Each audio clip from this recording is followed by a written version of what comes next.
அறத்தின் வழி நின்று வழிபடுத்த இனத்திற்கான ஒரு ஊடகம் வள்ளுவம். சப்ஸ்கிரைப் செய்து உறுதுணையாகுங்கள், பொருளாதாரம் கொடுத்து பெருந்துணையாகுங்கள். வள்ளுவம் நேயர்களுக்கு வணக்கம். அரசியல் பேசு நிகழ்ச்சிக்கு உங்களை வரவேற்பதில் மகிழ்ச்சி. நம்மோடு இணைந்திருக்கிறார் மூத்த பத்திரிகையாளர் திரு கோட்டீஸ்வரன் அவர்கள். சார் வணக்கம். சார் வணக்கம். நேயர்களுக்கு அன்பு வணக்கம். நல்லா இருக்கீங்களா சார்? நலமா இருக்கிறேன். ஓகே சார், நிர்மல்குமார் அவர்கள் கிட்டத்தட்ட 30-18 ஹார்ட் டிஸ்க் காணாமல் போயிருக்கு அப்படின்னு சொல்லிட்டு ஒரு புகாரை மின்வாரியத்துறையிலேருந்து கொடுத்துருக்காங்க. அந்த புகார் கொடுத்ததுக்கப்புறமா அது பெரிய விமர்சனமாக மாறி இருக்கு. அதிமுகவிலேருந்து ஓரசக்தி, பாரசக்தி, தூர சக்தியை காப்பாற்றுற வேலை நடக்குதா அப்படின்னு கேட்டிருக்காங்க. அதே போல் ஒரு கேள்வியை அன்புமணியும் கேட்டிருக்காரு. எப்படி பார்க்கலாம் இது? இது ஹார்ட் டிஸ்க்கு அங்கங்கே குளத்தை காணோம், மலையை காணோம், அது பார்த்தோம். இப்போ ஹார்ட் டிஸ்கை காணோம். சரி, அப்போ திருடு போகிறதுன்றது மண்ணில் நல்லா ஊறியே இருக்குது. யார் ஆட்சிக்கு வந்தாலும் திருடு போகும். ஓகே, இப்போ ஹார்ட் டிஸ்க்கு திருடு போயிருக்கு. இந்த ஹார்ட் டிஸ்க்கு திருடு போனதுனால அது அப்படியே ஒரு பெரிய பிரச்சனை. இது நாங்கள் கண்டிக்காமல் விட மாட்டோம், இதை தூக்காமல் விட மாட்டோம் அப்படின்னா ஐயா நிர்மல்குமார் அவர்கள் பேசுகிறார், அமைச்சர். ஃபஸ்ட்டு பிரச்சனை இப்போ கரண்ட்டு போகுது. ஹார்ட் டிஸ்க்கு தேடிக்கலாம், ஒன்றும் பிரச்சனை இல்லை. இப்போ நான் இது புரிகிற மாதிரி சொல்கிறேன். நான் ஷேர்லாம் ட்ரேட் பண்ணுவேன், லாங் டேர்ம் பண்ணுவேன், ஷார்ட் டேர்ம் பண்ணுவேன். அடிக்கடி இந்த இன்ட்ராடே ஃபியூச்சர் ஆப்ஷன்ஸ்லாம் நமக்கு வராது. அது குறுக்கு வழியிலையோ இல்லை அவசரமாக பணம் வருதுன்னா அது எனக்கு உடன்பாடே கிடையாது. இப்போது என்னோடய கம்ப்யூட்டர் காண போயிடுச்சு. கம்ப்யூட்டரில் தான் உள்ள எவ்வளோ எதுன்னு இருக்குன்னு. அதனால் என் டிமேட் அக்கௌண்ட் இல்லைன்னு ஆகிடுமா? என்ன பண்ண போகிறேன்? இன்னொரு கம்ப்யூட்டர், இன்னொரு ஹார்ட் டிஸ்கை வாங்கி அதை ரிகவர் பண்ணி திருப்பி லாகின்னு பாஸ்வேர்டெல்லாம் வாங்கி ஃபோன் பேங்கிங் பண்ணி என் அக்கௌண்ட்டை டீட்டெயில்ஸ் எடுக்க போகிறேன். ஹார்ட் டிஸ்கில் என்ன இருந்தது? Tender details. அது எடுக்க முடியாதா? ஒரு வருஷத்தில் எந்தெந்த ஜோனில் என்னென்ன வேலை நடந்தது ரிவர்ஸில் போய் எடுக்க முடியாதா? மேனுவலாக தெரியும்ல, எந்தெந்த ஏரியாவில் ட்ரான்ஸ்ஃபார்மர் வாங்கிக்கோங்க, சீஃப் இன்ஜினியரை கூப்பிடுங்க, அவருக்கு கீழே எஸ்சியை கூப்பிடுங்க, எக்ஸிக்யூட்டிவ் இன்ஜினியரை கூப்பிடுங்க. எப்பா இந்த ஒரு வருஷத்தில் என்னென்ன வாங்கினீங்க? இந்த பர்ச்சேஸ் பண்ணுற டிபார்ட்மெண்ட் இருக்கும், அவங்கள கூப்பிட்டு கோல் எவ்வளோ வாங்கினீங்க, என்ன அது மேனுவலாக என்ட்ரி போட்டு வந்தால் அதுக்கப்புறம் உங்களுக்கு டெண்டர் விட்ட டிபார்ட்மெண்ட்டு தனியாக இருக்குது வெளியில், அதுலேருந்தும் எடுக்கலாம். கவர்மெண்ட் கெசட்டில் ஜியோ ஒரு சிலது போட்டிருப்பீங்க, செக்ரட்டரியேட்டில் இருக்கும், அங்கேருந்தும் எடுக்கலாம். எல்லாம் இபி ஆஃபீஸ்லேருந்தே தான் எடுக்கணும் இல்லையா சார்? இன்னொன்று, இந்த மாதிரி முக்கியமான டீட்டெயில்ஸ்னால் சாஃப்ட் காப்பியும் இருக்கும், ஹார்ட் காப்பியும் இருக்கும். சாஃப்ட் காப்பியும் இருக்கும், ஹார்ட் காப்பியும் இருக்கும், டெண்டர் எடுத்தவங்ககிட்டயும் இருக்கும். எல்லாம் நீங்களே பண்ணீங்க, 2-3 பேர் வச்சு தானே பண்ணீங்க. பெண் கொடுத்தோர், பெண் எடுத்தோர், கல்யாணத்துக்கு வந்தோர், வராதோர், மொழி எழுதினோர், அது மாதிரி தானே இருக்குது. சின்ன கம்பெனி, பெரிய company, side contractor, main contractor, டேட்டாலாம் எடுக்க முடியாதா? இப்போ டேட்டா தானே காணா போச்சு, பணமாக காணா போச்சு.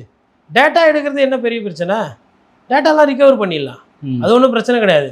இதை காட்டிட்டு கரண்ட்டு பற்றி கேட்டால் ஹார்ட் டிஸ்க் காணும் சார், கரண்ட் வரல சார், ஹார்ட் டிஸ்க் காணும் சார், டெய்லி கஷ்டமாகுது சார், முடியல சார், கொசு கடிக்குது சார், குழந்தை தூங்கலை சார், காலைல வேலைக்கு போனோம் சார், ஹார்ட் டிஸ்கை காணும். 15 நாளைக்கு முன்னாடி என்ன சொன்னோம்? திமுக காரணம். இப்போ ஹார்ட் டிஸ்கை காணும் சார். நடுவில் ஏதோ கருப்பு ஆடு காரணம்னு சொன்னாங்க சார். இப்போ அந்த ஆடு கருப்பாகுதா, ப்ரௌனாகுதா, வெள்ளாகுதா, அது உங்கள் பிரச்சனை. ஓட்டு போட்ட எங்களுக்கு நீங்கள் கரண்ட்டு கொடுங்க, ஹார்ட் டிஸ்க்கெலாம் அப்புறமா தேடிக்கோங்க.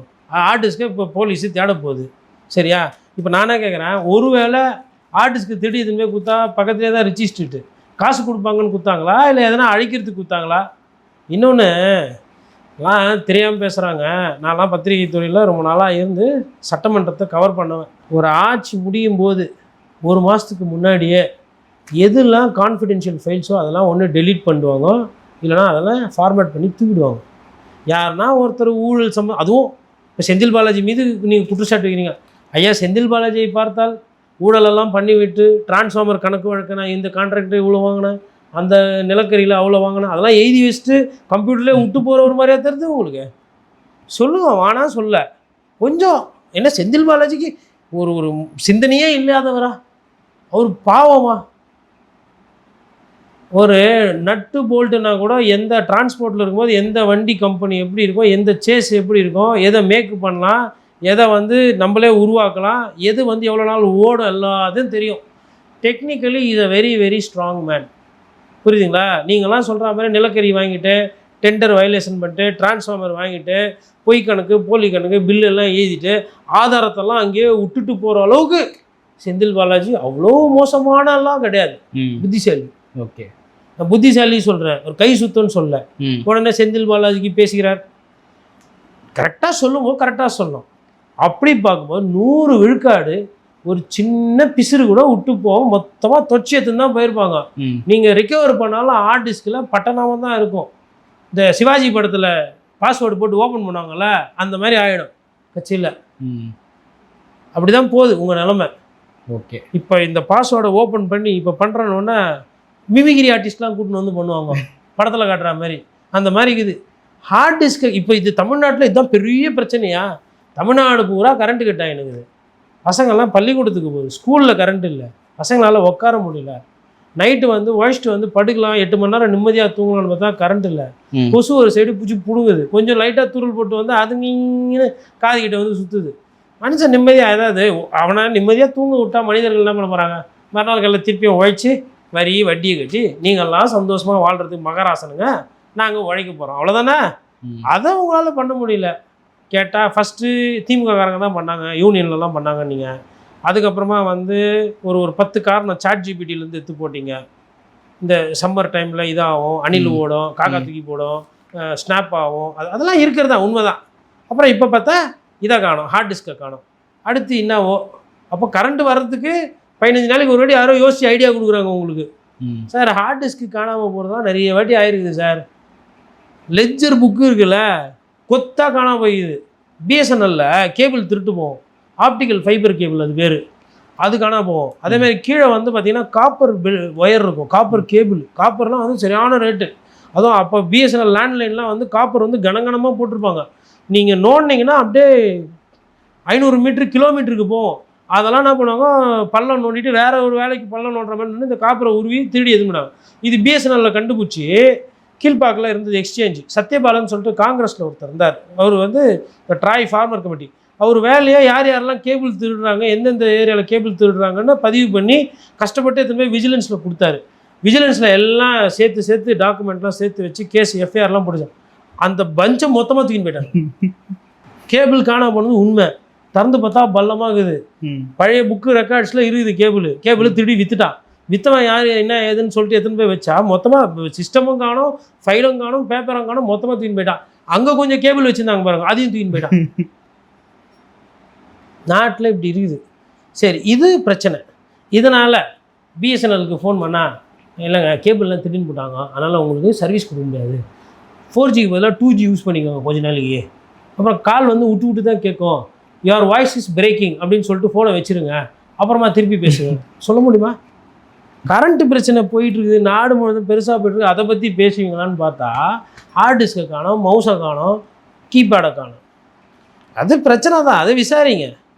அப்போ நீங்கள் வந்தால் மாற்றம்னா போகும். ஹார்ட் டிஸ்கை கூட பாதுகாக்க முடியாதா? வேறு எதை தான் பாதுகாப்பீங்கப்பா? இந்த கேள்வி வருது இல்லை. திடீர்னு போகிறவர்கள் என்ன பண்ணியிருந்தீங்க, 2 வாரம் ஆச்சுன்றாங்க கம்ப்ளைண்ட் கொடுக்குறதுக்கு.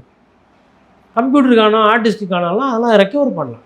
இன்றைக்கி வந்து டேட்டா சயின்ஸ்லாம் வேறு லெவலில் இருக்குது, புரியுதுங்களா? எதுவும் 5,000 10,000 வேலை கிடையாது. இதெல்லாம் லட்சங்களில் கோடியில் இருக்கும். எல்லாத்துக்கும் ரெக்கார்டு இருக்கும், ட்ரெஷரியிலேருந்து பில்லு போயிருக்கும், புரியுதுங்களா? வந்து உங்களுக்கு பேக் ஆஃபீஸில் இருக்கும், தலைமைச் செயலகத்தில் பெரிய பெரிய ப்ராஜெக்ட்ஸ்லாம் உடனே எடுத்துடலாம். இந்த சின்ன மெயின்டெனன்ஸ் இருக்குல்ல, இன்ஜினியர் பண்ணது கொண்டது, அதெல்லாம் போய் டிப்போலேருந்து ஆரம்பிங்க. ஓகே, கிட்ட ஜேஇ கிட்ட அந்த லெவல்லேருந்து ஆரம்பித்து எடுத்துனுவாங்க. பேக்கப்பு அவ்வளோதானே. அப்படியே பதறீங்க, ஹார்ட் டிஸ்கை காணும். அப்படின்னா இப்போ கரண்ட்டு கேட்டால் ஹார்ட் டிஸ்கை காணுன்றியப்பா என்ன? சரி, 10 ஹார்ட் டிஸ்க்கு இப்போ ஜனங்கள்லாம் காசு போட்டு வாங்கி கொடுத்துறாங்க. 10 ஹார்ட் டிஸ்க்கு புதுசு போட்டு நீங்கள் இப்போ நம்மக்கிட்ட லேப் இருக்குது, ஃபாரன்சிக்ஸ் லேப் இருக்குது, சைபர் கிரைமை கூப்பிட்டு இது என்ன ஏது விசாரிங்கன்னா விசாரிக்க போகிறாங்க. அவ்வளோதானே. தீவிரவாதிகள்லாம் யூஸ் பண்ணுறதெல்லாம் பேக் எண்டில் போய் சேட்டலைட் ஃபோனில் விசாரிக்கிறாங்க, ரேடாரில் வராத தரவெல்லாம் எடுக்கிறாங்க. என்னமோ ஹார்ட் டிஸ்க்கு அப்படியே 2 நாளும் பார்க்குறேன். நேற்று ஒரு நாள் பூரா புலம்பிட்டீங்க, இன்றைக்கும் புலம்புறீங்க. ஜனங்களை பாருங்கள். ஓகே சார், சென்னை மாநகராட்சியினுடைய பள்ளி திறப்பு விழாக்காக மேயர் பிரியாவும் திருவிக நகர் எம்எல்ஏ பல்லவி அவர்களும் சென்றிருந்தாங்க. அதில் திறப்பு விழாவில் வந்து 2 பேரும் 2 சிசரை எடுத்து கட் பண்ணுறத பார்த்தோம். அதுக்கப்புறமா குத்துவிளக்கு ஏற்றுறப்போ மெழுகுத்திய மேயர் பிரியா திருவிக நகர் எம்எல்ஏ பல்லவி அவர்களுக்கு கொடுக்காதது ஒரு பெரிய சர்ச்சையை ஏற்படுத்தியிருக்குது. எப்படி பார்க்கலாம் நம்ம அது ரெண்டுத்தையும்? நல்ல சீரியல் பார்த்த மாதிரி இருந்தது. ஆனந்தியின் கோபம் நியாயமானதா மோசமானதா? ஆனந்தி என்ன செய்ய போகிறார்? ஆனால் ஆனந்திக்கு தெரியாது அங்கே மக்கள் பாதிக்கப்பட்டு கொண்டிருக்கிறார்கள். மக்களா இல்லை ஆனந்திக்கு அவரோட ஈகோவா அப்படின்ற மாதிரி போட்டுக்கலாம். ஏதோ ஒரு வேலைக்கு ஒரு ரிப்பனு வெட்டி விட்டு போகிறது அது ஒன்று. என்ன கேட்டால் ஃபஸ்ட்டு வந்து மேயர் வந்து கொஞ்சம் மேயர் வந்து விட்டு கொடுத்துருப்பாங்க. ஏன் அப்படின்னா மேயர் வந்து சீனியர், பல்லவி புதுசு, தெரியாது, இப்போ தான் எம்எல்ஏவாகி வந்திருக்காங்க.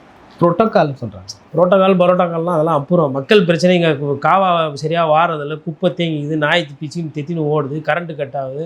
உங்களுக்கு எது புரோட்டோகால் தான் முக்கியமா? யார் ரிப்பன் வெட்டுறதுன்றா? மக்களை பற்றி யோசிச்சா இந்த மாதிரிலாம் பண்ணின்னு இருப்பீங்களா? மக்களால் தேர்ந்தெடுக்கப்பட்ட பிரதிநிதி. திருவிகா நகர் புளியாந்தப்பல வேறு பிரச்சனையே கிடையாது. இதுதான் பிரச்சனை. யார் ரிப்பன் முதல்ல வெட்டுறது தான் பிரச்சனை. சரி, நீங்கள் எவ்வளோ ரிப்பன் வெட்டியிருப்பீங்க மேயர். ஒரு ரிப்பன் தானே புதுசாக வந்து அவங்க வெட்டின்னு போகிறாங்க, விடுங்களேன். வெட்டும்போது கை தட்டுங்களேன், அழகாக இருக்கும்ல. எம்எல்ஏ ரிப்பன் வெட்ட விட்டுட்டு சின்ன பதவி எம்எல்ஏ. மேயரோட பதவியோடு பார்க்கும்போது மேயர் சின்ன பதவி. மேயர் வந்து தேவைப்பட்டால் முதலமைச்சரை திருப்பிக்கலாம். யாராலையும் தட்டு நிப்பட வேணாம். அந்த சட்டம் அப்படி. பிரிஹான் மும்பை கார்பரேஷன் மேயர் வந்து will challenge chief minister of Maharashtra. My city Bombay என் சிட்டி. இதே மாதிரி சென்னையில் கராத்தே தியாகராஜன் இருந்த பொழுது அம்மையார் ஜெயலலிதா முதலமைச்சர் சேலஞ்சு பண்ணாப்புல. சென்னை கார்பரேஷன் ஏன் கட்டுப்பாடு? மாநகர மேயர் ஆஃபீஸில் துணை mayor in charge of mayor, chief minister அங்கே கோட்டையில், இங்கே இல்லை, பண்ணலாம். அது மாதிரி ஒரு பதவி அது. ஆனால் பதவி வரும்போது கூட என்ன வரணும்? அண்ணா என்ன சொல்லி கொடுத்துருக்குறாரு நமக்கு? பணிவு வரணும். அந்த பணிவு ஏன் வரணும்? மக்கள் மேலே இருக்கிற அக்கறைனால வரணும். அப்படி இருக்கும்போது புதுசாக வந்துக்கிறேன், ஆசையாக கேக்கு இதை வெட்டலான்னு வந்துக்கிறாப்புல. சரி சரி வெட்டுங்க. அது கேண்டில் எடுத்து கொடுக்கும்போது பாவம் கை நீட்டுறாப்புல. அப்படி தாவி கொடுக்குறது. சரி சரி நீங்கள் பண்ணிட்டாங்க. சரி, அவங்க தான் ஏதோ கட்சி கோவத்தில் இருக்கிறாங்க, தோற்று போயிட்டாங்க, வெறுப்பில் இருக்கிறாங்க, பண்ணுறாங்க. பல்லவி சின்ன வயசு கொஞ்சம் சரி, ஏதோ பாவம் ஏதோ மனசில் கண்டும் காணாத மாதிரி போயிடலாம். அப்படியே கோவமாக போச்சுன்னு போகிறாப்புல. எங்கேருந்து? அந்த நிகழ்ச்சியிலேருந்து. சரி, கோவமாக போச்சுன்னு போயிட்டு அடுத்த நிகழ்ச்சிக்கு ஏன் போனீங்க? அப்புறமா பார்த்தா வேறு சில காட்சியிலையும் வேறு இடத்துல எல்லாம் போயிடுறாங்க. கோவமாக வந்தால் வீட்டுக்கு தானே போகணும். சரி, 3-4 மாதம் அவங்க இருந்து பண்ண போகிறாங்க, அப்புறம் நீங்கள் பண்ணுங்கள். போய் ரிப்பன் வெட்டுறது தான் மக்கள் பிரச்சனை தீர போதா? மக்கள் பிரச்சனை மக்கள்கிட்ட போய் பேசுறதுனால தீரும். மக்களுக்கு எங்கே தேவை இருக்கோ அங்கே போகணும். போய் ரிப்பன் வெட்டுறது, கை தட்டுறது, பாட்டு போட்டு டான்ஸ் ஆடுறதெல்லாம் பண்ணி தான் தோற்று போயிட்டாங்க. இப்போது ஐயா சேகர் பாபு பார்த்தீங்கன்னா இந்த ரிப்பன் வெட்டுறதுல பெரிய ஃபாஸ்ட்டு பயங்கரமாக இருக்கும். ஒரு நாளைக்கு 30 ரிப்பன்லாம் வெட்டுருவார் அவர், முதலமைச்சரை கூட்டின்னு வந்து. ரிசல்ட்டு தான் முக்கியம், ரிப்பன் வெட்டுறது இல்லை. மக்கள் பிரச்சனை என்னவோ அதை பல்லவி அவர்கள் அங்கே அவங்க இது. சரி, ரெண்டாவது அந்த மேயர் அவங்க வந்து கொடுக்குறாங்க. இந்தாங்க இப்படி ஜிம்பின்னு போகிறது. ஃபஸ்ட்டு ரவுண்டில் பழி வாங்கிட்டாங்களாமா, இவங்க 2வது ரவுண்டில் இவங்க பழி வாங்குறாங்களாமா. அப்படியே அங்கே வந்து டைசன் வர்சஸ் முகமது அலி சண்டை நடக்குது. ஃபஸ்ட் ரவுண்டில் யார் குத்து விட்டு உடனே அங்கே இருக்கிற தாவக்கிறான், ஏமா பிரமாதம். அங்கே என்ன நடந்துனுக்குது? நீங்கள் என்ன பண்ணினுக்கிறீங்க? இதுவே தப்பு. எது? சிசரையும் ரிப்பனையும் வச்சு அரசியல் பண்ணுறதே தப்பு, மெழுகுவத்தியா. அதற்கு ஒரு கைத்தட்டல், அதற்கு ஒரு பழி வாங்கிட்டார் பல்லவி அவர்கள். என்னது இது? சிறு பசங்க மாதிரி, சிறு பிள்ளைகள் மாதிரி. அதனால தான் சொல்கிறேன், இது அப்படியே எடுத்து சீரியல் மாதிரி போட்டிங்கன்னா துண்டு துண்டாக 10 ஏதாவது ஒரு 4 நிமிஷம். மேயரின் நிலைமை என்ன? செய்தது சரியா தவறா? இது எப்படி சொல்ல போகிறார் பல்லவி அவர்கள்? பல்லவியோட நிலைமை என்ன? பல்லவி பதித்த பாவம் பல்லவி இப்படி தொடரும். அடுத்த வாரம் ஒரு விளம்பரம் போட்டு சீரியல் போகணும். வந்து கடந்து போனோங்க. இதே இந்த மாதிரி பிரச்சனை தப்பாக நினச்சிக்கூடாது. மேயராக வந்து நிறைய பேர் இருந்தாங்க. இந்த மக்களால் தேர்ந்தெடுக்கப்பட்ட பிரதிநிதி இந்த பெண்களுக்கு அதிக ரிசர்வேஷன் கொடுத்தோன்னா இந்த சேட்டை நிறைய நடக்குது. ஜெயக்குமார் அவர்களுக்கும் சைதை துரைசாமி அவர்களுக்கும் ஒரு சில நேரத்தில் செட் ஆகும். ஜெயக்குமார் சபாநாயகர், சைதை துரைசாமி மேயர். நாங்களாம் அப்போ நான் டெக்கன் கிரானிக்கலில் சீஃப் ரிப்போர்ட்ரு. நிகழ்ச்சிக்கு 2 பேரையும் கூப்பிட்டுருவேன். முன்னாடி யார் வருது, பின்னாடி யார் வருது, ஒரே கட்சி தான், ஈகோ இருக்கும். ஏன்னா 2 பேருமே பெரிய ஆளுங்க. இவர் எம்ஜிஆர் காலத்து அரசியல்வாதி, இவர் அமைச்சராகி சபாநாயகர் ஆனவர். சமாளிக்கிறதுக்குள்ளே போதும்னு ஆகிடும்.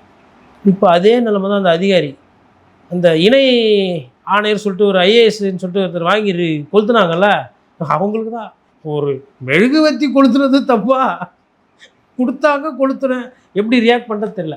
இந்த பிரச்சனை இன்னொன்றுக்கு என்ன காரணம்னு பார்த்தீங்கன்னா, துறை ரீதியாக அமைச்சருங்க சரியா இருக்கும். ஓகே, 2 கட்சியும் இணையறதுக்கான வாய்ப்பு இருக்கா அப்படின்ற மாதிரி இருக்குது. நேற்று தினமலர் செய்தியில் போட்டிருந்தாங்க, இந்த மாதிரி 2 கட்சியும் வந்து தேர்தலுக்கு பின்பு வந்து அந்த கூட்டணி வச்சு ஆட்சியை பிடிக்கலான்ற கருத்து நிலவனாலும் 2 கட்சிகளும் அதை மறுத்திருந்தாங்க. பிறகு நடக்கிற செயல்பாடுகள் பார்க்கும் பொழுது ஒரு இடத்துல அதிமுகவினுடைய கூட்டம் நடக்கிற இடத்துல திமுகவினுடைய கொடியும் அங்கே வந்து அலங்கரிக்கப்பட்டிருந்தது. திமுக அதிமுக இணைவதற்கான சாத்தியக்கூறுகளும் வாய்ப்பும் இருக்கா அப்படின்ற ஒரு கேள்வியும் இருக்குது. வடசென்னை படத்தில் ஒரு காட்சி வரும். ராஜன் கேரக்டர் அருமையாக நடிக்கக்கூடிய ஐயா அமீர் நடிச்சிருப்பாருமா. அண்ணன்கிட்ட பேசிடலாம் வாங்கடான்னு சொல்லிட்டு 4 ஐட்டங்காரங்க போவாங்க பொருள் போட்டுன்னு. பேசுறதுக்கு தான் போயிருப்பாங்க. பேசினே இருப்பாங்க, என்ன இடம் கீழே பொருள் ஊந்துடும். என்னடா பேச வந்துட்டுன்னு பொருள் போட்டு வந்துடுறியோ, என்னடா அப்படின்னு ஒன்று ஒருத்தர் குத்திடுவான். ஏன்டா குத்துன, இல்லைனா நீ குத்திடுவானா அப்படின்பா. பேசிட்டு அப்படியே அண்ணன்டான்னு இன்னொருத்தர் குத்திடுவான். இல்லைடா அண்ணனை விட்டா நம்மளை காலிடா. இந்த அரசியல் இது மாதிரி தான் இருக்குது. யாரை முதுகில் குத்துறது, பாயாசம் யாருக்கு யார் பாயாசம் போடுறது அப்படின்ற மாதிரி போகுது. இந்த அரசியலில் இப்படி போயிட்டு இருக்கும்போது திமுக நம்பி இருந்த கூட்டணி கை கழுவிட்டு போயிட்டாங்க. என்னங்க சொல்லிட்டுனா போங்க அப்படின்னா, இல்லைங்க கெட்டதுக்கு சொல்லிட்டு போகக்கூடாது, அப்படியே போயிடணும். நீங்கள் பார்த்தீங்கன்னா நல்ல காரியத்துக்கு போனீங்கன்னா சொல்லிட்டு கட்டி பிடிச்சிட்டு, மாமா வேட்டி நல்லாகுது, சொக்கா நல்லாகுது, அக்கா பட்டு புடவை அருமையாகுது, மச்சான் வரட்டா, வெத்தலை பாக்கு போட்டுக்கோ, இப்படிலாம் பேசிட்டு போவாங்க. இதே கெட்டதில் என்ன பண்ணுவாங்க, சொல்லாமல் கொள்ளாமல் அப்படியே திரும்பி போயிடுவாங்க. சுடுகாட்டுக்கு போகிறவங்க காட்டுக்கு போவாங்க, அங்கேருந்து அப்படியே பார்த்துட்டு போகிறவங்க போயிடுவாங்க. ரொம்ப வேண்டப்பட்டவங்க வந்து மறுநாளும் வந்து அந்த பாலை பார்த்து அழுதுட்டு போவாங்க. அப்போது திரும்பி பார்த்தா காணும், கேட்டால் கெட்டதுக்கு சொல்லக்கூடாதுன்னு சொல்லிட்டு அப்படியே ஓடி போயிட்டாங்க. அதில் ஒரு சிலர் நாங்கள் உங்கள் கூட தான் இருக்கிறோன்னு சொல்லிட்டு மறுநாள் பாலுக்கெல்லாம் வந்து பார்த்துட்டு போனாங்க. அது கொஞ்சம் வந்து மனசாட்சி, ஒரு கண்ணியம், என்னடா பாவம் நல்லதுலலாம் இந்தமாதிரி கெட்டதுலேயே நம்ம பங்கு பெறணும்னு வந்தவங்க அந்த டைப்பு. இந்த சைடு போனால் அதை விட மோசம், ஆளே காணோம், பாதி பேர் இருக்கிறாங்களா இல்லையானே தெரில அதிமுக. இதுதான் நடந்திருக்குதுங்க இந்த அரசியலில். இந்த அரசியல்லாம் பார்க்கும்போது அவங்க என்ன நினைக்கிறாங்கன்னா, சரி நம்மளை நம்பவங்களாம் ஓடி போயிட்டாங்க, நீயும் பாதிக்கப்பட்டுக்கிறேன், நானும் பாதிக்கப்பட்டுக்கிறேன், உனக்கும் பெரியார் ஓகே, எனக்கும் பெரியார் ஓகே, உனக்கும் அண்ணா ஓகே, எனக்கும் அண்ணா ஓகே, நீயும் தமிழ் தாய் வாழ்த்து ஓணுன்ற, நானும் ஓணுன்றேன், முல்லை பெரியார் ஒரே பிரச்சனை, கச்சத்தீவே பேசிக்கலாம். காங்கிரஸ் பிஜேபியால் தான் பிரச்சனை நிறைய நேரத்தில் நம்மளுக்குள்ள. நம்ம வந்து தமிழ்நாடுக்கு உண்டான உரிமையை வந்து நீயும் நானும் டைரெக்டாக அடமானம் வைக்கல. அடமானம் வச்சவன் டெல்லியில் இருக்கிறான், அவங்க கூட நட்பு பாராட்டுன்னு அதனால வந்துச்சு. அப்போ வீரபாண்டிய கட்டமன் சொல்லுவான்ல, எனக்கு வந்து துரோகி தான் ஃபஸ்ட்டு பிரச்சனை, எதிரி நான் அப்புறம் பார்த்துக்கிறேன், அதனால் ஃபஸ்ட்டு துரோகி தூக்கி போட்டு அப்படின்ற மாதிரி சொல்லுவாங்க. அப்போ இந்த துரோகத்துக்கு வந்து எப்பயுமே கொஞ்சம் இது ஜாஸ்தி, பகை கிகை எல்லாம். எதிரின்றது எதிரில் இருக்கிற சண்டை வேறு, சைடில் வந்து அடிக்கிற போல துரோகம், அதை வந்து விடக்கூடாது. இதுதான் அதாவது ஜாக்சன் துறை வந்து எதிரி, எட்டப்பா உனக்கு இருக்குதானா ஒரு நாள் என் தம்பி வெள்ளத்துறை கிட்ட கட்டி நீ கச்சா உன் மண்டை வந்து அந்த மாதிரி இருக்கும் அந்த வசனங்கள்லாம்.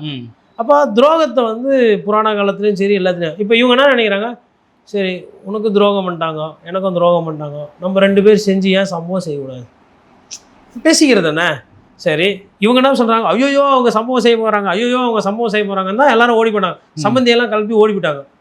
அப்போ இங்கே என்ன நம்ம பார்க்க வேண்டியது இருக்குது அப்படின்னா, கூட்டணி வச்சா என்ன தப்பு அப்படின்னு 2 கட்சியிலையுமே ஒரு சில தொண்டர்கள் பேசுகிறாங்க. என்ன தப்பு, அண்ணாவோட கட்சி ஒன்று, அண்ணா பேரில் இருக்கிற கட்சி, என்ன தப்பு அப்படின்னு கேள்வி.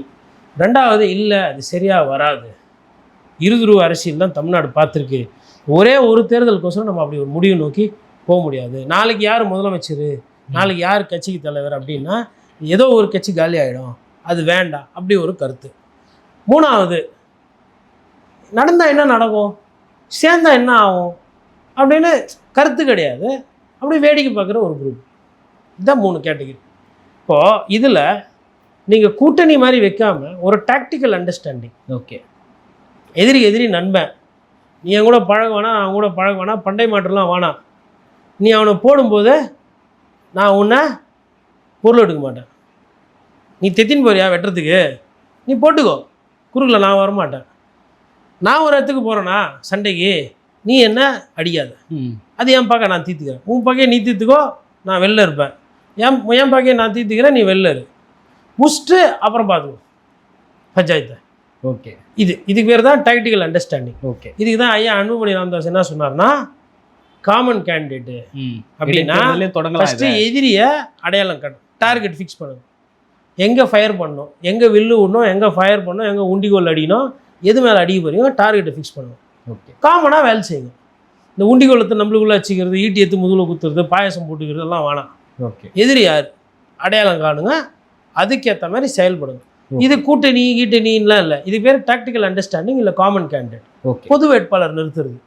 பொது வேட்பாளர் நிறுத்தும்போது என்ன அர்த்தம், அவர் எதிர்த்து நான் வாதம் செய்ய மாட்டேன். அவரை எதிர்த்து நான் ஓட்டு போட மாட்டேன். அவரை நான் ஏற்றுக்கிறேன்ற அவரை எதிர்க்க மாட்டேன் ஃபஸ்ட்டு. ஓகே. இப்போ உதாரணத்துக்கு இப்போது திருச்சி கிழக்கில் வந்து முதல்வர் ஸ்டாலின் போய் நிற்கிறாரு. முன்னாள் முதலமைச்சர் போய் ஸ்டாலின் நிற்கிறாரு. இதை இந்திய முதல்வர் தொகுதியில் முன்னாள் முதல்வர் போய் நிற்கிறாரு. அதிமுக என்ன பண்ணோம்? நம்ம கட்சியை பொழந்தாங்க இவங்க, நம்ம கட்சியை எதிர்த்தவங்க அங்கே, நம்ம கட்சியை பொழந்தவங்க இங்கே. எதிர்த்தவங்க முக்கியமாக பொழந்தவங்க முக்கியமானா பொழந்தவங்க தான் இப்போ நமக்கு முக்கியம். பொழந்தவங்க தான் ஆட்சியில் இருக்கிறாங்க. ஓகே. இவங்களை எதிர்த்தா தான் நமக்கு அரசியல். ஓகே. தாவேக்காவை யார் எதிர்க்கிறாங்களோ அவங்களுக்கு தாங்க அரசியல். தாவேக்காவை அதிகமாக யார் எதிர்க்கிறாங்களோ அவங்க தான் அரசியல். அதுதான் டைனமிக்ஸ். ஆளுகின்ற கட்சி எதுவோ அந்த கட்சியை யார் அதிகமாக எதிர்க்கிறாங்களோ அவங்க தான் அரசியல். அப்படி பார்க்கும்போது திருச்சி கிழக்கு உங்களுக்கு வேட்பாளர் இருக்கா? அவர் நிற்கிறாரா? ஸ்டாலின் நிற்கிறாரா? இல்லை மகேஷ் பொய்யாமொழி யாரோ ஒருத்தரோ? நாங்கள் வந்து போடலப்பா வேட்பாளர். எங்களுக்கு இருக்கிற ஒரு 20,000 25,000 ஓட்டை நாங்கள் வந்து கண்டெஸ்ட் பண்ணல. அது கண்டிப்பாக தாவேக்காவுக்கு போகாது. அது எங்கே போவோம்? போனால் திமுகவுக்கு போவோம். இன்னொரு திராவிட கட்சிக்கு என்ன போவோம்? இப்போது இடைத்தேர்தலே பார்ப்போம். ஒரு கட்சி ஒதுங்கும் போது ஆளுகின்ற கட்சி அதிகமாக ஓட்டுவாங்க. அடுத்து நிற்கிறவங்க இது. அதனால தான் இடைத்தேர்தலில் எதிர்கட்சிகள் நிற்காம போகும். பட் எல்லா எதிர்கட்சிகளும் சேர்ந்து காமன் வேட்பாளர் நிறுத்துறாங்க. அவர் சீமானை கூப்பிட்றாங்க. இது பாருங்கள், உங்களுக்கு அம்பா சமுதிரம் கரெக்டாக வரும். நீங்கள் பேசுகிற தமிழுக்கும் அந்த உறவு முறை எல்லாத்துக்குமே வந்து அம்பை வந்து உங்களுக்கு கரெக்டாக வரும். திருநெல்வேலி தூத்துக்குடி பெல்ட்டு உங்களுக்கு நல்லாயிருக்கும். நாம் தமிழர் கட்சி நிற்கிதுன்னா எங்களுக்கு ஒன்றும் பிரச்சனை இல்லை. திமுகவுக்கும் அதிமுகவுக்கும் நின்று போங்க. இந்த அதிமுக சீட்டு அவர் எடப்பாடியார் ஓகே அப்படின்னா நின்று போங்க. இப்போ ஒரு வேளை நான் வந்து ஒரு யூகத்தின் அடிப்படையில் சொல்லுது. நான் ஆல்ரெடி சொன்ன கருத்து தான். அவர் நிற்கிறாரு. அதேமாதிரி ஒரு காமன் கேண்டிடேட். இப்போது அண்ணாமலை ஒரு காமன் கேண்டிடேட்டாக இருக்கலாம். சீமான் அவர்கள் ஒரு காமன் கேண்டிடேட்டாக இருக்கலாம். ஐயா இவர் டிடிவி தினகரன் கூட ஒரு காமன் கேண்டிடேட்டாக வரலாம். அவர்லாம் வந்தால் இன்னும் சட்டமன்றம் இன்னும் நல்லாயிருக்கும். அதுக்கப்புறமா வந்து ஐயா இவர் திமுக தலைவர் ஸ்டாலின் அவர்கள் வரலாம். ரசிங்க, இந்த நான் சொல்கிற நபர்கள் சட்டமன்றத்தில் போகிறதுனால சட்டமன்றத்தோட தரம் வந்து ஏறும். இப்போது பொதுமக்கள் போய் கரண்ட்டு கட் ஆயிடுச்சுன்னு ஈபியில் கேட்குறாங்க. ஈபியில் பதில் சொல்ல மாட்டாங்க. அங்கங்கே வாக்குவாதம் சண்டாகுது. போலீஸுக்கு ஃபோன் பண்ணுவேன். இல்லை நீ போடு, போலீஸ்க்கு ஃபோன் பண்ணு, போலீஸ் வரட்டும். வேலையே செய்யவும் பொய் பேசிட்டு இருக்கீங்க. நான் கஸ்டமரா இல்லை நான் வந்து யார்? 3 நாளாக கரண்ட் இல்லை, 2 நாளாக கரண்ட். நான் நைட்டு பத்து தூங்குறதா, குழந்தைய வச்சுருது. இது தமிழ்நாடு பூரா வருது பிரச்சனை. அம்பத்தூர், பூந்தமல்லி, தருமபுரி, சேலம் எல்லா இடத்துலையும் கரண்ட்டு போகுது. செங்கல்பட்டு மக்கள் வந்து அங்கங்கே போய் கேட்குறாங்க. இப்போ மக்கள் போய் கேட்டால் அதிகாரிகள் வந்து ஒரு சில நேரத்தில் மாற்றி பேசுறது, இது பண்ணுறது. சட்டமன்றத்தில் பிரச்சனை ஆச்சுன்னா பயம் வரும். ஆளுகின்ற அரசுக்கு சட்டமன்றத்தில் பேசணும் போது செய்தியினுடைய எதிரொலி பெருசு. அம்பத்தூரில் தாம்பரத்தில் கரண்ட்டு கட்டு போய் அது அங்கே மக்கள் ரோட்டில் உட்காருறதுன்றது அரைநாள் செய்தி. சட்டமன்றத்தில் எதிர்ப்பு பண்ணி எல்லாம் உள்ளிருப்பு போராட்டம் இருட்டு வெளில கரண்ட்டு கொடுத்தா தான் சட்டமன்றத்தை விட்டு வெளில போவோம். பதில் சொல்லுங்க. முதல்வர் இப்போ பேசணும், இந்த சப்ஜெக்டில் விவாதம் பண்ணோம். இதுதான் எல்லாரும் சேர்ந்து நாங்கள் சபாநாயகர்கிட்ட கேட்குறோம். வெட்டு தீர்மானம் 110லாம் அப்புறம் படிச்சிக்கலாம். ஃபஸ்ட்டு இந்த விஷயம் பாயிண்ட் ஆஃப் ஆர்டரு. கரண்ட்டு கட்டு தமிழ்நாடு பூரா அங்கங்கே கரண்ட்டு போகுது. முதல்வரோட விளக்கம் என்ன, அமைச்சரோட விளக்கம் என்ன, நீங்கள் சொல்கிற விளக்கம் எங்களுக்கு ஏற்புடையதா இருக்குதா இல்லை, இதை விவாதம் பண்ணணும் அப்படின்னா லாக் ஆவாங்க. கவர்மெண்ட்டை லாக் ஆகும். இப்போது இது எதுக்கு நான் சொல்கிறேன்னா, சட்டமன்றத்தில் நல்லா கேள்வி கேட்கக்கூடாது. அதாவது நல்லா ஊழல் பண்ணவங்க தான் சட்டமன்றத்தில் இருக்கணும்னு இவங்க நினைக்கிறாங்க. யார்? பெரிய பெரிய அரசியல் கட்சிகள். ஓகே. பத்திரிகையாளராக நான் என்ன நினைக்கிறேன்னா, நல்லா கேள்வி கேட்குறவங்க தான் சட்டமன்றத்தில் இருக்கணும்னு நான் நினைக்கிறேன். அதனால தான் எதிர்கட்சி வரிசையில் இவங்கெல்லாம் இருக்கணுன்றது சொல்கிறேன். இவங்களே ஆளுங்கட்சி வரிசையில் விட்டிங்கன்னா திருப்பி மறுபடியும் அதே டெண்டரு கான்ட்ராக்டு சாங்குன்னு போயிடுவாங்க. அப்போ எதிர்கட்சியில் கேள்வி நல்லா கேட்கக்கூடிய சட்டமன்ற உறுப்பினர்கள் இருப்பது மக்களுக்கு நல்லது, ஜனநாயகத்துக்கு நல்லது. அரசு வந்து தவறு செய்வது குறையும். ஓகே சார், புதுசாக ஒரு கேள்வி என்ன வருதுன்னு பார்த்தீங்கன்னா, திமுக கட்சி அப்படியே இருக்குது, எம்எல்ஏக்கள் அப்படியே இருக்காங்க. கூட்டணி வெளியேறதை நம்ம பார்க்குறோம். அதிமுக எம்எல்ஏக்கள் வெளியேறதை பார்க்குறோம். கூட்டணி அப்படியே இருக்குது. ரெண்டுத்துக்குமான வேறுபாடுகள் வித்தியாசம் இல்லை. டிடிவி தினகரன் வந்து அந்த ஒரு எம்எல்ஏ வந்து கண்டிப்பாக பேசியிருப்பாங்க. யாரும் பேசாமலாம் இருக்க மாட்டாங்க. இந்த ஒரே ஒருத்தர் நாங்கள் அமைச்சராக்கி வேணா விட்டுருவோம், நீங்கள் பேசாமல் இந்த பக்கம் வந்துடுங்க, பேசாமலாம் இருக்க மாட்டேன் பேசியிருப்பாங்க. செங்கோட்டையன்லாம் பழக்கம் தான். அதாவது பேசுனா டைரெக்டாக இல்லாமல், இப்போ எப்படி திமுக அதிமுக சேர்ந்தால் தான் நம்பர் வருது, நம்ம சேர்ந்துக்கூடாது, 2ஆம் நிலை 3ஆம் நிலையில் இருக்கிறவங்க சும்மா ஒரு டீ கடையில் உட்காந்து கேஷுவலாக கூட பேசியிருப்பாங்க. அந்த மாதிரி கேஷுவலாக கூட இருந்திருக்கும். ஆனால் அதை அவர் விரும்பலைல்ல. நான் வந்து எடப்பாடி பழனிசாமி கூட சண்டை அதெல்லாம் மறந்துட்டு கூட்டணின்னு ஒன்று வச்சேன். இத்தனைக்கும் கட்சி ஆரம்பித்தது எடப்பாடி பழனிசாமிக்கு எதிராக தான். ஆனால் கூட்டணின்னு ஒன்று வச்சுட்டேன். என்னோட ஒரு எம்எல்ஏ கொடுத்தா அதை அமைச்சர் கூட கொடுப்பாங்க. எனக்கு அது வேணாம். ஏன்னா இபிஎஸ்ஸை வந்து கார்னர் பண்ணுறதுக்கு திருப்பி பேசுறதுக்கு ஸ்லாலாண்டில் டிடிவி தினகரனை விட்டா வந்து நடக்கும். இது பண்ணால் அதிமுக தொண்டை அமமுக தொண்டை நம்மளை எல்லாம் நினச்சிட்டா. இப்போ தான் ரொம்ப நாள் கழிச்சு அதிமுக தொண்டனும் அமமுக தொண்டனும் ஒன்றா நடந்து போகிறாங்க, ஒரே வேட்டி கட்டுன்னு போகிறாங்க, 2 பேரும் அம்மா படம் போட்டு பேசுவாங்க. நாளைக்கு இபிஎஸும் டிடிவி தினகரனும் எங்கன்னா ஒரு மேடை போட்டாங்கன்னா 2 பேரும் போஸ்டவும் போட்டு பக்கத்தில் போட்டு தொண்டர்கள் ஓட்டிட்டு போவாங்க. அந்த நிம்மதியை நான் ஏன் எடுக்கணும்? ஓகே, ஒரு காமராஜ் அமைச்சராகி எனக்கு அதில் வருமானம் கூட வரும், ஐயா காமராஜர் நல்லா இருப்பார், தொண்டனுக்கு இதனால் என்ன? அந்த உணர்வை வந்து நம்ம வந்து ரொம்ப மோசமாக போயிடும்ல. இதுதான் அரசியலில் தரம்ன்றது. ஓகே, அரசியலில் தரம்ன்றது இதான் ஒன்று. அப்புறம் பிரேமலதா விஜயகாந்த் லைட்டாக ஆசை இருக்குது, ஆனாலும் ஒண்டி சொல்கிறேன் உங்களுக்குலாம் அப்படின்னு சொல்லிட்டு மனசில் இருக்கிறத சொல்கிறாங்க. ஆனாலும் திமுக கூட இருக்கிறாங்க. ஏன்னா ஆல்ரெடி அவங்க வந்து இப்போ தான் மாறி வந்து இருக்கிறாங்க. இப்போ அவங்க போனாங்கன்னு வச்சுக்கோங்களேன், அது கம்ப்ளீட்டாக செம்ம ட்விஸ்ட்டு டேல். அதாவது ஃபஸ்ட்டு அதிமுகவோட பேச்சு, அப்புறம் திமுகவோட கூட்டு, அப்புறம் தாவேகாவோட இணைப்புன்னா இந்த ஆயாரம் கேஸுன்னு ஒன்று இருக்குது. அந்த கேஸு வந்து திருப்பி அப்படியே மறுபடியும் உயிருக்கு வந்துடும். 15 நாளில் 3 கட்சின்ற மாதிரி அதுக்கு பொருள் புரியுதுங்களா? இவங்களுக்கு 15 நாளுன்றது பதிலாக ஒரு மாதத்துக்கு ஒரு கட்சின்ற மாதிரி வந்துடும். அந்த மாதிரி கணக்கில் போயிடும். அதனால் அவங்க வந்து அந்த முடிவு எடுக்கலை. அதனால் அவங்களுக்கும் வந்து அது ஒரு தரமான கேள்விகள்லாம் கேட்குறாங்க. விஜயகாந்த் அப்படி தான் இருந்தார் ஐயா. சீக்கிரத்துலலாம் வேலைக்கு போக மாட்டார். அவருக்கு அந்த மாதிரி தவறான விஷயங்கள் கிடையாது. அவர் எது கரெக்டுன்னு நினச்சாரோ அது அவருக்கு வெற்றியை கொடுத்துருக்கு, தோல்வி கொடுத்துருக்கு. ஆனால் நிலைப்பாடில் அடிக்கடி சமரசம் செய்யாத ஒரு ஆளுமை. ஸோ அவர் கட்சி பேரில் அந்த அவர் வழியில் வந்த கட்சி அது. அதனால் அதுவும் அப்படி போனால் நல்லாயிருக்கும். அப்புறம் இதில் வந்து கம்யூனிஸ்ட் கட்சிகளோட நிலைப்பாடு ஒரு நிர்பந்தம், ஒரு சூழ்நிலை, கவர்னர் ஆட்சி வந்துடக்கூடாது, அதனால் பிரச்சனை வந்துடும், மக்கள் ஓட்டு போட்டிருக்காங்களா, அதுக்கு முக்கியத்துவம் கொடுக்கணும்னு கண்ணியமான முறையில் கூட்டணிக்கு சப்போர்ட் கொடுத்தாங்க. ஆனால் எங்களுக்கு கண்ணியம்லாம் வேணாம், எங்ககிட்ட சோப்பாகுது, எங்ககிட்ட ஆளுக்குது, கை இருக்குது, எங்ககிட்ட வந்து நாங்கள் வந்து எங்களுக்கு தெரியும் இந்த அரசியல் எப்படி கொண்டு போகணும் அப்படின்றதுனால அவர்களோட அந்த 4 எம்எல்ஏக்கு கொஞ்சம் கொஞ்சமாக மவுசு குறையுது. இப்போ இன்னைக்கு தேதியில் வந்து அவங்களோட தயவு இல்லாமல் கூட இவங்க வந்து சமாளிக்கலாம். ஏன்னா 4 அதிமுக எம்எல்ஏ ராஜினாமா பண்ணிவிட்டார்கள். அதை ஏற்றுக்கிட்டாருன்னு வச்சுக்கலாம், மெஜாரிட்டி நம்பர் குறைச்சிரும். இந்த புறவழி அரசியல் வந்து அவங்களுமே விரும்ப மாட்டாங்க கம்யூனிஸ்டுகளும். ஸோ இப்போ என் பார்வையில் வந்து இவர்கள்லாம் இருக்காங்க. பட் அதிமுக அந்த ஆசை யாரும் விட்டுது. அமைச்சரா நீ பிரிஞ்சு வந்தால் போதும், அமைச்சர்னா அவங்க என்ன பண்ணுவாங்க, இல்லை நான் அமைச்சர் ஆள்லாம் பரவாயில்ல, அவரு கூட தான் இருப்பேன் அப்படின்னு சொல்லுவாங்க. அவரும் இன்னொன்று அடம் இருக்குல்ல, எடப்பாடி பழனிசாமி அவர்களுக்கு உழைப்பு இருக்குது, கூடவே அடம் இருக்குது. நான் எதுக்கு எல்லாரையும் சேர்க்கணும், நான் எதுக்கு எல்லாத்துக்கும் அடங்கி போகணும் அப்படின்ற மாதிரி இருக்குது. பார்க்கணும் போக இந்த அரசியல் எப்படி போகுதுன்னு பார்க்கணும். பல்வேறு கருத்துக்களை பகிர்ந்து பண்ணி மட்டும் ஒரு கான்செப்ட். நன்றி.